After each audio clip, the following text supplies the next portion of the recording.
told me this at visit, and I felt my heart sink to my toes.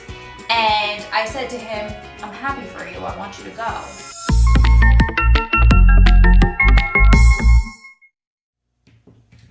Hi, my loves. Welcome back. I have a story for you guys today that is one of my favorite stories to tell about me and Adam and our relationship. This will be kind of a sit back, relax, grab something to drink, grab a snack. We're gonna have a fun story time. This story took place about 9 months after Adam and I got back in touch. Prior to us getting back in touch, Adam had put in for a transfer. So at that point, right before I came back into Adam's life, it was 2009. Earlier in the year, I came back in August. It was August 26th. That is so crazy because I am not that girl that remembers dates. I do not celebrate anniversaries, never celebrated anniversaries with boyfriends. I believe anniversaries should be celebrated with people who are married. So it's so bizarre that to the T, I remember that date. It's just one of those it was meant to be type of situations. So prior to August that year, Adam had gone to team. He was at USP Allenwood at that point. So it was United States Penitentiary, which is the highest security level that you can go to in the federal prison system. So back then, they were trying to turn Lewisburg, which was right down the street, another USP, into a 23-1 lockdown facility, and they were going to try to send the guys who didn't belong in a lockdown type of institution where they're locked down for 23 hours of the day and they're only out for 1 hour every day, all day, if you're in this institution. So if you get in trouble in a penitentiary, then you get sent to this type of a penitentiary that's a lockdown facility. So they were going to try to send the guys from Lewisburg who didn't belong in a lockdown type of a setting over to Allenwood. So what they were doing at this point was they were trying to send people who had either their points had dropped or were right on the cusp to mediums to get them out of the way so they could bring those guys over from Lewisburg and put them in Allenwood. So the reason why Adam was sent off the bat to a United States Penitentiary to a high security level facility was because back then in the federal system, if you had a certain amount of years or above, you automatically had to go to the highest security level. You automatically had to have what is called black box security, which is a black box that they literally put over the chain of your handcuffs. If I can find a picture in Google, I will pop it in there to show you because I had to look it up. I had no idea what it's talking about. You have a menace to society or a threat to society in your file. So there's always an extra added layer of security because of your time. You're a flight risk, meaning there's a risk of you. And so you are a threat. You had a certain amount of time or above, you automatically were labeled all of those things. It was very difficult, extremely difficult, if not near impossible, for you to drop down your points enough to get rid of that black box security, to get that threat to society, that menace to society label removed from your file, and to be awarded your points low enough to move to a medium level facility. But again, stars had aligned. It was the perfect timing where they were just trying to get people out of there. So at team that year, they kind of cleaned up Adam's file, because cleaned up in a way, I mean, where they were really acknowledging him for the things that he was doing well and right in the classes he was running versus just, hey man, pat on the back. They were really filing it the way that they should and weren't before. So yes, they did him a favor, but at the same time, they did what they were supposed to be doing all along, but unfortunately that's a favor in certain places. So they knocked his points down. And remember, I'm not back in the picture yet. So they said to him, where would you like to go? Because when you're in the feds, you are in your home region. But again, prior to the First Step Act, they could send you anywhere they want in the country. They can send you anywhere you want if you made a good case in the country. Adam's release address at that point was his mother's home in Wisconsin. And if you were good and they weren't shipping you out because of a disciplinary infraction, or if they needed to separate you from another person or another group of people on a yard, then you were allowed to choose. And you're allowed 3 options, and more than likely you would go if you were a good person and you didn't have any problems and you didn't have any restrictions in your file. If there were beds opening up, they would tend to send you to those top 3. So Adam's number 1 that he requested was to go to a place called Oxford, which was a medium security level in Wisconsin. Him and one of his friends decided that they wanted to go there. It was easy for him to get to because that would be 500 miles from his release address, which was his mother's in Wisconsin. The only person that really visited him back then was his mother and also his father. They would go once a year because they would have to travel from Wisconsin to Pennsylvania, and he was all the way eastern Pennsylvania at this point. So they would make these long trips, and he figured as they get older, that's going to become more and more and more difficult for them. So I will go closer to them. And they had a culinary arts program there where you could basically get certified and learn how to prepare food. So he was really excited about that. And he was super excited to go down to a medium because of the food choices. Things were different there. They had salad bars, they had fruit. Where in Allenwood, it was just the typical disgusting jail food that I talked about in my video where I said, what do they eat for holiday meals? I made it around Thanksgiving and I'll post it above. He went to team, they were waiting. This was back, I think team for him was April or May.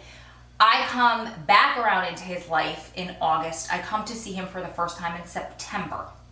We just, like no time had ever left.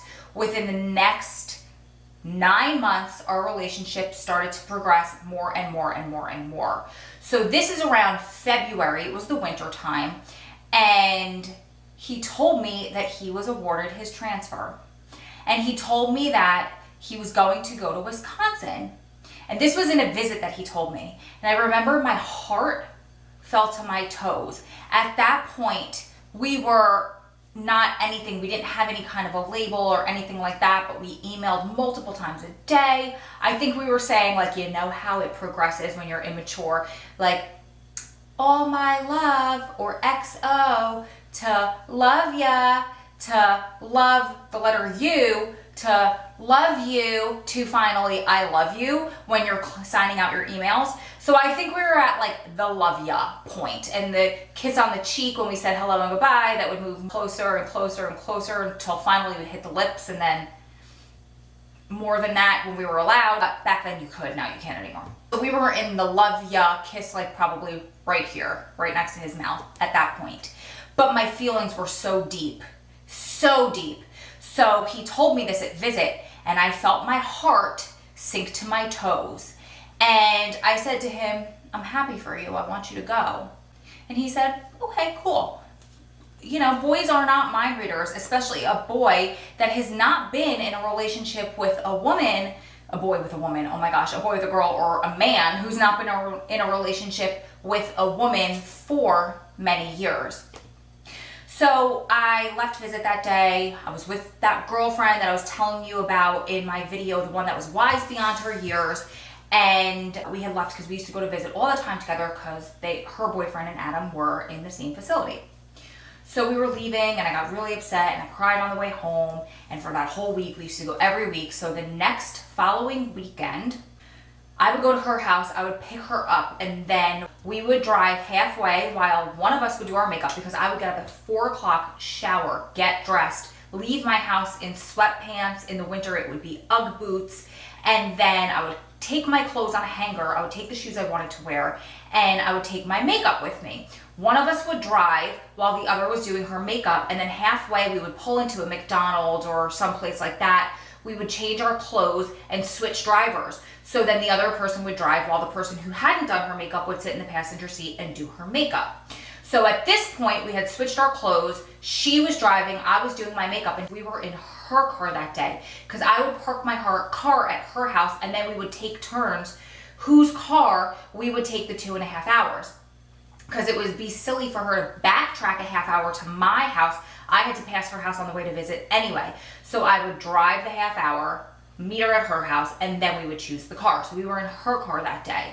So I was in the passenger seat doing my makeup, and she said, hey, She said, you're going to tell him how you feel today, right? And I said, no. And she said, you will not. Get back in my car.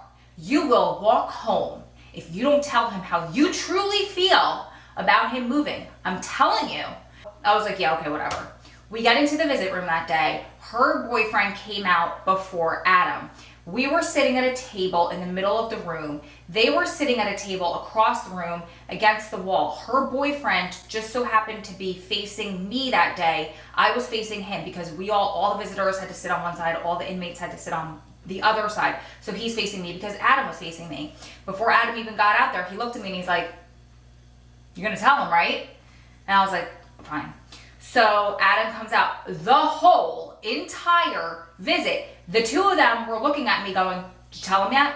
Did you tell him yet? And I was like, so finally, Adam is very intuitive, right? And they're always on guard and picking up what's going on in the visit room. And he notices that this is going on. And he looks back and he looks at me and he goes, what's up? I go, nothing. And he's like, well, what was that all about? And of course, I started to cry. And I said, the first thing that came out of my mouth, I don't want you to go to Wisconsin. And this is the first time he'd seen me cry, so he didn't know what to do. Again, he had not been around a woman in so long. He had not had feelings for a woman in so long. So now he's like, I won't go. And I said, no, you have to go. And he's like, now he's confused. You don't want me to go, but now I have to go. What are you talking about? And I said, there's vegetables. And he kind of started laughing and he goes, I'm sure there's vegetables at other mediums. I won't go. And I said, no, thank you. At that point, the visit was over. I kind of felt like this immense relief rush through my body because I didn't want him to have to be 10 hours away. I was visiting him every weekend at that point. And he would have gone 10 hours away. I would have had to visit him once every few months. He's 6 hours away now and it works just fine. I go once a month. In fact, in the beginning, I was going every 2 weeks. Wound up being too much for me, which I was talking about in my other video about settling in that I'll post up there. But that would have been a plane away or it would have been a really long drive away. And we were just getting to really relearn each other. And all we have, for those of us that are lifers and long-termers or death row wives, all we have are our visits. We're not checking off days to get to the rest of our life. This is the rest of our life until it gets overturned, or if it gets overturned, or for me, when it gets overturned. And I will never say it in any other way. I just wanted to make that point on this video. So he went back and he met with his counselor and he said, listen, I need to retract that. I want to stay in this region. She's like, why? What's up? And he goes, a woman. And she goes, of course, a woman. So a couple days later, and he kept checking up on it, and he kept checking up on it. Did you stop my transfer? Can I stay in this region? And they have to be really careful, especially with somebody with such high security and so much time. They can't be telling him where he's going. They can get themselves in trouble and they could stop the whole entire transfer and it could ruin the whole entire thing, and then they can send him to another penitentiary in California. The last place I want him to go because the West Coast is serious when it comes to violence. And I might do a video on East Coast versus West Coast. If you guys want that, comment below. So she said to him, after he kept going to her every few days, where am I going? All she did was she held up a picture of the man that I told you about in my settling in video. And I said he was like a father figure to him back in the early 2000s. And he got him away from fighting, away from making wine, away from going in and out of the hole and living like a lifer would, who was trying to grapple with a life sentence and didn't think he had anything to live for at 23 years old. And so this man had gotten him on the right track. He really got him into fitness and he really got him into health and wellness, and he got him starting to get all those certifications and starting to teach classes and starting to make the best out of this. 10 years later at this point, Adam was teaching yoga classes and he had all kinds of certifications and he was doing really well at that point. He hadn't been in trouble since 9/11, which is a story I'm waiting till September to tell you guys. September 11th, 2001 was the day that Adam chose to turn his life around. He woke up in the hole Stay tuned for that crazy story, that amazing story that gave me the Adam that I have now, which is gonna make me cry.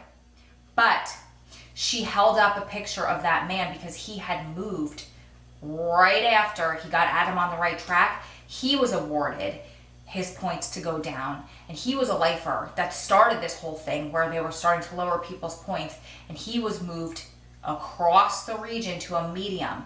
And she held up his picture like, you're going where he is, without saying it, hint hint. And so Adam knew without her saying a word. He wouldn't tell me, he didn't tell anybody, but that's where he wound up. And it's been a blessing for us. It's been amazing. So that, you guys, that is the story that Adam always goes back to, because he called one of his friends and he told her that story.